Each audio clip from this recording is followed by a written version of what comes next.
रात का सन्नाटा चारों ओर फैला हुआ था। ट्रक हाईवे पूरा सुनसान था। चारों ओर ठंड से हाड़ कपा देने वाली ठंड चल रही थी। हाईवे के चारों ओर घना जंगल था। उसी हाईवे पर एक मर्सिडीज दौड़ रही थी। उसमें 3 लोग सवार थे, राहुल, निधि और उनकी 10 साल की बेटी तानिया। राहुल अपने दोस्त सैफ के घर ईद की पार्टी में शामिल होने के लिए गया था और पार्टी करके घर लौट रहा था। निधि ने मुस्कुराकर ड्राइव करते हुए राहुल से कहा, कुछ भी कहो राहुल, आज तो ईद की पार्टी में मजा आ गया। हाँ, मेरा दोस्त बहुत ही बिंदास और हंसी मजाक करने वाला व्यक्ति है। मैंने देखा उसके घर पर शहर की एक से एक बड़ी हस्ती थी, मगर फिर भी वो उन सबको इग्नोर करके हमें इम्पोर्टेंस दे रहा था। हाँ, देगा क्यों नहीं, आखिर मेरा दोस्त जो है। सच में राहुल, अमेरिका से इंडिया लौटकर बहुत अच्छा फील हो रहा है। वैसे तुम्हारा दोस्त सचिन अभी तक नहीं आया अमेरिका से? निधि की बात सुनकर राहुल चौंक कर बोला, ओह शिट यार, उसका फोन आया था कि वो इंडिया आ रहा है। उसने बोला था कि मुझे एयरपोर्ट पर पिक कर ले। निधि बहुत नाराज होगा वो। कोई बात नहीं, उससे बोल देना कि तुम्हें बिल्कुल याद नहीं रहा और फिर तुम्हें सैफ की इनवाइट की हुई ईद पार्टी में भी तो शामिल होना था। निधि ने इतना बोला ही था कि उसकी बेटी तानिया ने अपनी माँ की ओर देखकर कहा, मुझे भूख लगी है माँ, और प्यास भी। तानिया की बात पर निधि ने बुरा सा मुंह बनाकर उसकी ओर देखकर कहा, पार्टी में तो इतना खाया था तुमने, फिर भी भूख लगी है। निधि की बात पर तानिया ने मासूम सा चेहरा बनाकर कहा, कोई बात नहीं मम्मी, मुझे पानी ही पिला दीजिए। कितनी बार बोला है मुझे मम्मी मत बोला करो। पानी अभी नहीं है, आगे जाकर कोई शॉप पड़ेगी तो बोतल खरीद के दे दूंगी। निधि की बात पर राहुल ने मुस्कुराकर कहा, छोटी बच्ची है निधि, इतना नाराज होना सही नहीं है। राहुल ने इतना कहा ही था कि अचानक एक काली परछाई राहुल की कार के सामने आकर खड़ी हो गई। राहुल के पैर अचानक ब्रेक पर पड़ गए। गाड़ी तेज रफ्तार में थी। ब्रेक अचानक लगने से पलटते पलटते बाल बाल बची थी। राहुल के चेहरे पर भयानक ठंडी में भी पसीने की बूंद टपकने लगी। वो दोनों कार से बाहर निकल आए। निधि ने डरते हुए कहा, आखिर कौन था ये? ऐसा लगा जैसे कि कोई भयानक काली परछाई मेरे कार के सामने आकर खड़ी हो गई हो। वह दोनों काली रात के सन्नाटे में इधर उधर देखने लगे। तभी निधि को एक घने पेड़ के पास 2 चमकीली हुई आंखें दिखाई दी। उसकी आंखें बिल्कुल भेड़ियों की तरह लग रही थी। निधि ने चीखते हुए राहुल से कहा, राहुल देखो कौन है वो, जल्दी से गाड़ी में बैठो, मुझे बहुत डर लग रहा है। राहुल ने उस तरफ देखा तो उसके रोंगटे खड़े हो गए।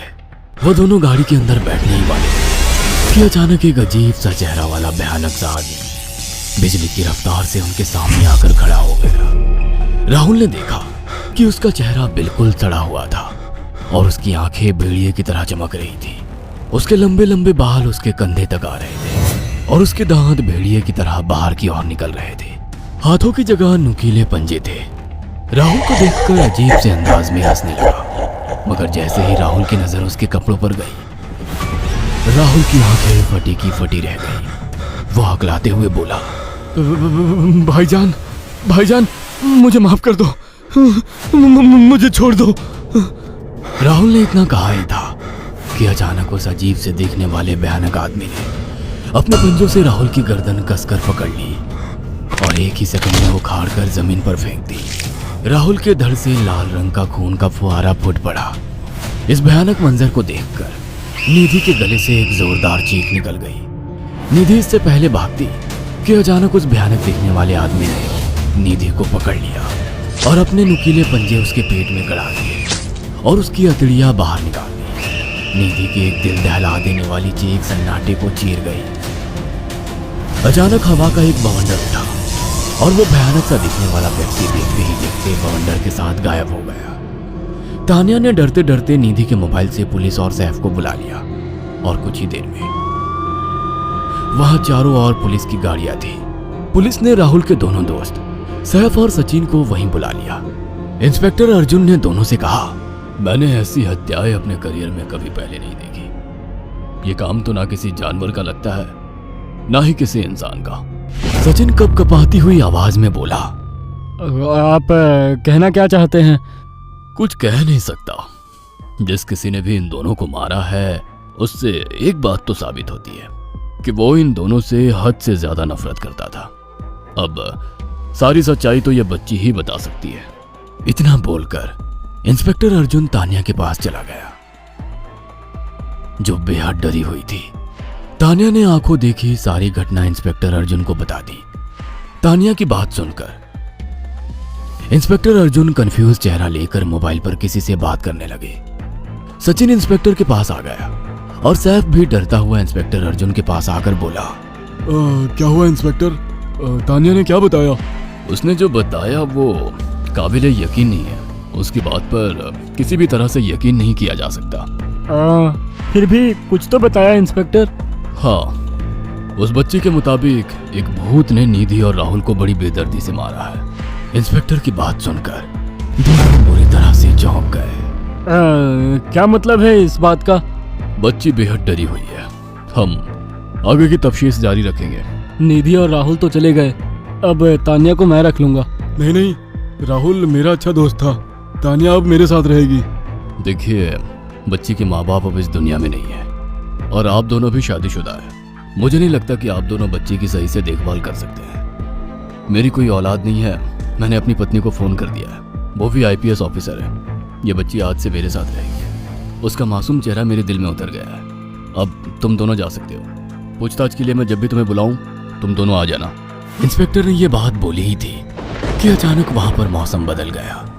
चारों ओर काली घटाएं छा गई और एक भयानक बवंडर उठा और देखते ही देखते सब पुलिस वालों के सामने वो भयानक चेहरे वाला आकार सबके सामने खड़ा हो गया।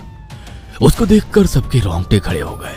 देखते ही देखते उसने अपने भयानक पंजे सैफ की आंखों में डालकर उसकी आंखें निकाल ली। सैफ ने चीखते हुए वहीं दम तोड़ दिया। उस भयानक आदमी को देखकर सचिन उसके पैरों पर गिर गया। तुम तो भाईजान से कपड़े पहने हो। मैं समझ गया, तुम भाईजान हो। मुझे माफ कर दो भाईजान, मुझे यहाँ से जाने दो। मैंने कुछ नहीं किया था। वो भयानक चेहरे वाला गुर्राते हुए बोला, बता इन सबको कि ये सब इतनी भयानक मौत क्यों मरे। सचिन दौड़ता हुआ इंस्पेक्टर अर्जुन के पास गया और बोला, मैं जानता हूँ इसने इन तीनों को क्यों मारा। इसका नाम भाईजान था। जब ये जिंदा था ये किसी का भाई किसी की जान था। बहुत साल पहले ये हम सबका बहुत अच्छा गहरा दोस्त और बिजनेस पार्टनर था। ये सबकी बहुत मदद किया करता था। इसकी प्यारी सी बेटी थी तानिया, जो इस वक्त कार के अंदर बैठी हुई है। ये इसी की बेटी है।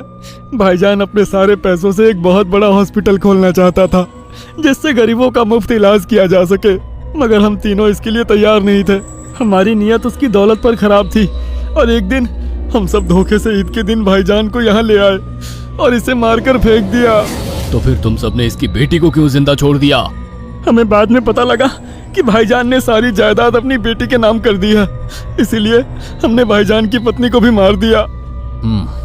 और तानिया का तुम 18 साल की उम्र पूरी करने का इंतजार कर रहे थे ताकि सारी जायदाद अपने नाम करा सको और बाद में उसे भी ठिकाने लगा सको।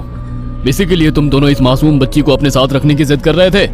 जी, आपने बिल्कुल सही कहा। हम तानिया को भी इसी जगह लाकर मार देते। सचिन की बात सुनकर इंस्पेक्टर अर्जुन की आंखों में खून उतर आया। इंस्पेक्टर अर्जुन के कुछ कहने से पहले ही भाईजान बिजली की रफ्तार से इंस्पेक्टर अर्जुन की आंखों के सामने से सचिन को पकड़कर ले गया और उसके शरीर के टुकड़े टुकड़े कर दिए और हवा में उठे एक तेज बवंडर के साथ गायब हो गया। सारी घटना इंस्पेक्टर अर्जुन की आंखों के सामने हुई थी। तानिया को इंस्पेक्टर अर्जुन और उसकी पत्नी ने अपनी बेटी की तरह पाला। अगर आपको हमारी ये कहानी पसंद आई हो तो इसे लाइक और शेयर करना ना भूलें। साथ ही ऐसी और नई कहानियों के अपडेट्स पाने के लिए हमारे चैनल अक्षु टीवी को जरूर सब्सक्राइब करें।